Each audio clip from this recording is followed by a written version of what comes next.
Live from the world's capital markets, here are the latest financial headlines brought to you by News Factory. Hello and welcome to Friday's Daily Financial Report. The dollar-yen pair made a minor downwards correction in the last session, dropping 0.1%. The RSI is giving a positive signal. The Bitcoin-dollar pair dove 2% in the last session. According to the stochastic RSI, we are in an oversold market.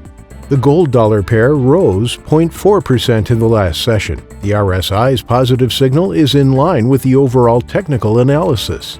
The oil-dollar pair plummeted 3.1% in the last session. The Williams indicator is giving a negative signal. And now let's hear what our chief analyst picked up for us today. The United Nations on Tuesday responded to the rebounding Chinese and U.S. economies by revising its global economic forecast upward to 5.4% growth for 2021.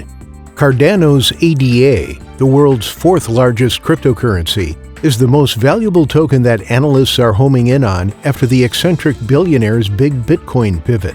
The Bank of Canada is closely monitoring recent gains in the nation's currency to ensure the appreciation doesn't create headwinds for the nation's economic outlook. Those were today's major economic events, and now moving on to world financial headlines. The U.S. Michigan Consumer Sentiment Index will be released at 1400 GMT. The UK's CFTC GBP NC net positions at 1930 GMT. Australia's consumer inflation expectations at 100 GMT. The U.S. retail sales will be released at 1230 GMT. Spain's HICP at 700 GMT. Finland's Consumer Price Index at 500 GMT. We hope that you've enjoyed Friday's Market Outlook.